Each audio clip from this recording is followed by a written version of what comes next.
tant que délégué chargé de la soumission à l'habitat et grand introducteur à la qualité de la vie, je vous souhaite la bienvenue à la Croix des Oiseaux. Chers observateurs spécialisés, quel emblème! Voyez l'ingéniosité de l'habitant. Cet homme réalise son rêve de gazon. N'êtes-vous point impressionné par tant de pugnacité?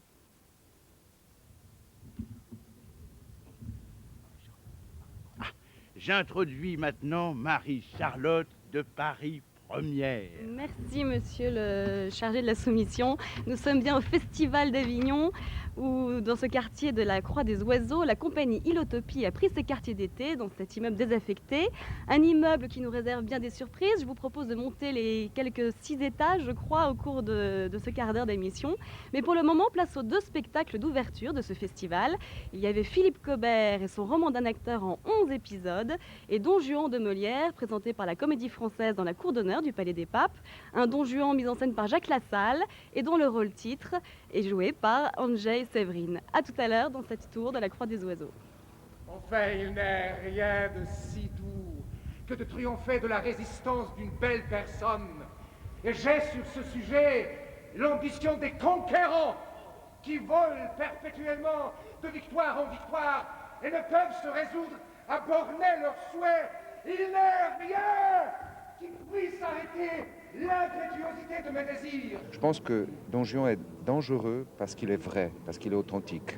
D'être authentique aujourd'hui, c'est d'être dangereux. Nous tous, nous mentons. Nous tous, nous faisons de compromis. Pour vivre, on ne peut pas vivre sans faire de compromis. C'est pourquoi il meurt. C'est pourquoi le monologue sur l'hypocrisie, c'est un acte c'est un départ. Il sait qu'il va mourir. C'est lui-même qui décide sa mort. Il ne peut pas vivre en mensonge, en hypocrisie. C'est là où je trouve, si on peut parler comme ça, la pièce dangereuse, la pièce qui nous met en question, la pièce qui nous touche profondément, qui est provocatrice. Sauvez-vous, je vous prie, ou pour l'amour de vous, ou pour l'amour de moi. Encore une fois, Don Juan, je vous le demande avec larmes. Et si ce n'est assez des larmes d'une personne que vous avez aimée, je vous en conjure par tout ce qui est le plus capable de vous toucher. Philippe Cobert est de retour en Avignon, seul en scène dans le cloître des Carmes pour interpréter son roman d'un acteur. 11 épisodes pour une trentaine d'heures de spectacle où le comédien raconte avec un humour fou 10 années de sa jeunesse passées sur les planches. Avignon, c'était important pour vous? Ah, c'était très important et c'est très important. C'est pas que c'était, c'est pas fini. Ça n'a pas encore commencé. Et oui, c'est très important. Bah oui, parce que pour un acteur amoureux de théâtre, Avignon, c'est comme, je sais pas, oui, bien sûr, c'est comme pour, j'allais dire, c'est comme pour quelqu'un amoureux du cinéma, Cannes, mais je crois que non, c'est pas comparable. C'est autre chose et c'est peut-être plus. Avignon, c'est notre rêve, c'est le rêve de tous les acteurs, en tout cas. C'est le rêve. Alors, c'est pas pour ça que dans la réalité, Avignon, c'est toujours le rêve. Peu s'en faut. Mais en tout cas, moi, ici, j'ai envie que ce soit comme un rêve. Pour moi, pour les gens qui sont là. Et qu'en tout cas, le rêve d'Avignon soit joué dans mon histoire. Et votre plus beau souvenir de théâtre, c'est quoi? Ça peut être Mon une plus beau seconde souvenir ou... de théâtre, c'est la première fois que j'ai joué. J'ai joué à Marseille. Pardon c'est un peu ridicule, mais tant pis. J'ai joué à Marseille, La Poissonnière dans la Pastorale, j'avais 9 ans. Et c'était à une école à Sainte-Marthe. Et j'étais déguisé en fille, déjà ce qui était un événement très important pour moi, un événement érotique extrêmement important. Et je parlais avec l'accent des poissonnières de Marseille. Et les gens riaient beaucoup. Et à la fin, ils m'ont applaudi. Et c'était un souvenir, c'est sûrement mon plus beau souvenir de théâtre. Merci Philippe Cobert. Merci à vous. On vous souhaite encore de beaux souvenirs alors, Oui. ici en Avignon. Merci beaucoup. Aux autres. J'ai mis tous ces pieds nus. Merci beaucoup. Au revoir. Oui, bravo. À bientôt.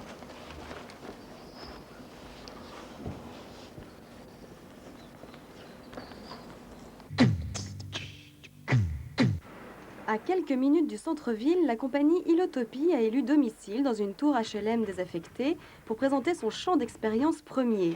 Pendant plusieurs mois, 60 personnes, dont une quarantaine de comédiens, ont créé un univers surréaliste et drôle où le public est autant voyeur que spectateur.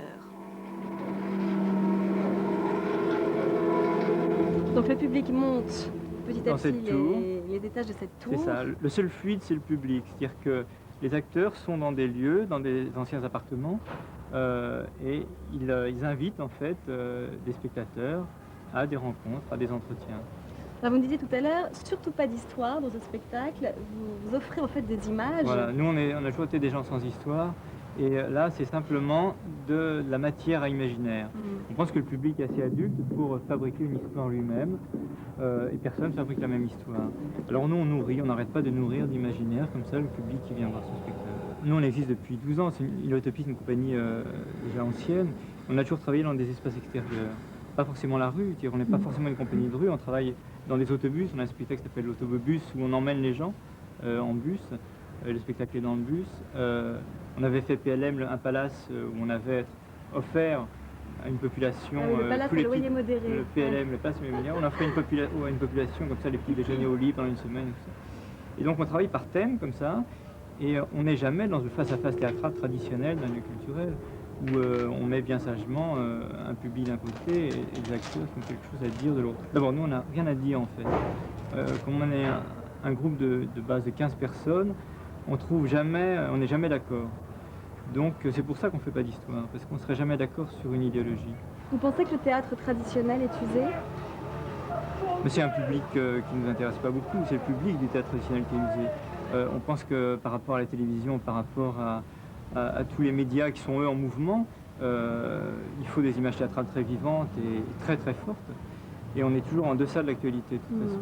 Même en faisant, on n'arrivera jamais à faire ce que les Américains font en cassant tout.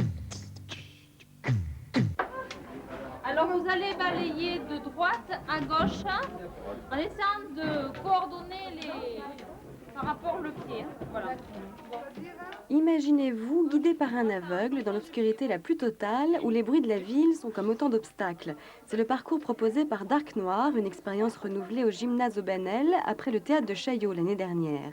Est-ce de l'art? Est-ce du théâtre? C'est en tout cas une expérience angoissante pour les uns, passionnante pour les autres, qui nous fait voir la réalité d'une autre oreille. Tout le monde cherche des voies parce qu'il n'y a rien de plus désagréable que le quotidien, que l'habitude, en amour comme dans la vie. Et en fait, je crois qu'on a tous un profond envie de changer, en tout cas notre vie, sinon la vie. Et pour ça, eh bien, il faut casser nos habitudes, il faut voir les choses autrement.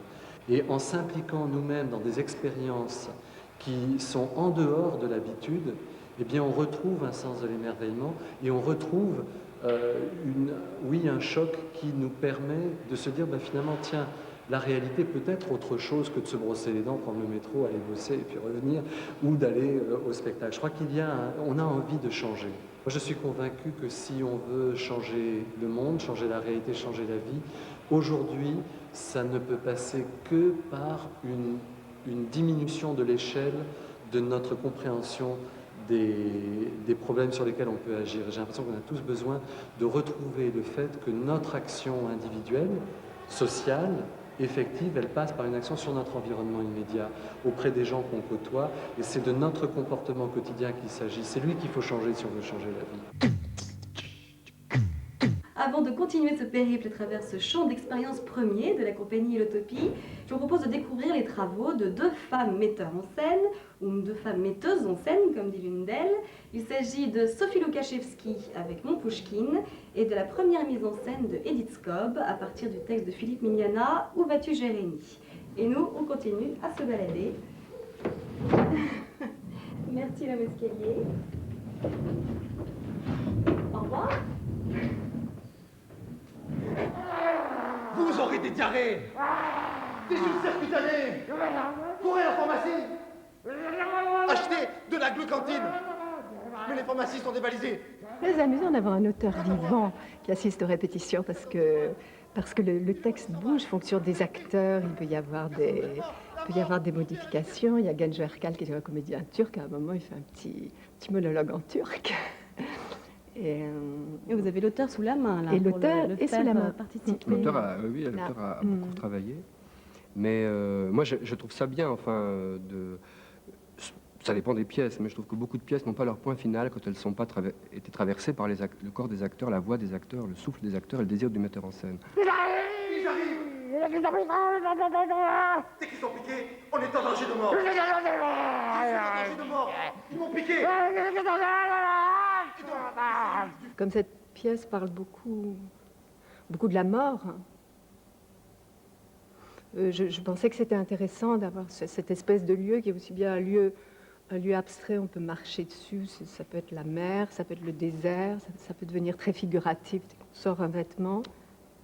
Et ça a été une chose qui nous a énormément aidé parce que on répétait une scène. Alors je disais aux comédiens, alors on cherche tel truc, et ils cherchaient dans les vêtements, ils ont trouvé tous leur costume, ou leur costume au pluriel. Et on retrouvait aussi des plaisirs d'enfants ou de grenier, comme ça, s'inventer des histoires, à les jouer très rapidement. Il y a beaucoup de choses qui sont restées. Il n'y a plus de glucantine. Sophie Loukachevski présente 2 spectacles en Avignon, 6 personnages en quête d'eux et Mon Pouchkine, qui illustre sa réflexion sur une identité européenne. Cette femme d'origine polonaise se définit en souriant comme une entremetteuse en scène et reconnaît que le théâtre ne se décline pas encore au féminin. Non, c'est un monde masculin, je pense. Même la scène. Les actrices vont me haïr peut-être de dire ça, mais la scène, elle a été réservée aux hommes, il n'y a pas de hasard. Et bizarrement, les actrices sont remarquables. Et les acteurs sont souvent malheureux. Mais je ne sais pas pourquoi, je dirais que les actrices sont remarquables et beaucoup plus tranquilles parce qu'il y a quelque chose d'inné qui est effectivement le costume, le maquillage. Et puis le fait d'être habitué d'attendre derrière la porte, de ne pas vouloir forcément être tout de suite au premier rang. Alors que les hommes, il y a une chose effroyable dans cette idée de travestissement qui n'est pas loin de celle de la prostitution, en fait. Et puis aussi dans cette idée de... On est dans une société où il faut réussir, il faut avoir fait quelque chose à 40 ans. Alors, l'avantage d'être une femme, c'est que, effectivement, moi, je pense que j'ai tout évitement moi. Voilà, pour aller découvrir ce champ d'expérience premier de la compagnie Ilotopie, vous avez jusqu'au 21 juillet au Festival d'Avignon. Le festival se termine, lui, le 2 août. Et moi, je serai la semaine prochaine à Alès pour vous parler du Jeune Théâtre. À bientôt.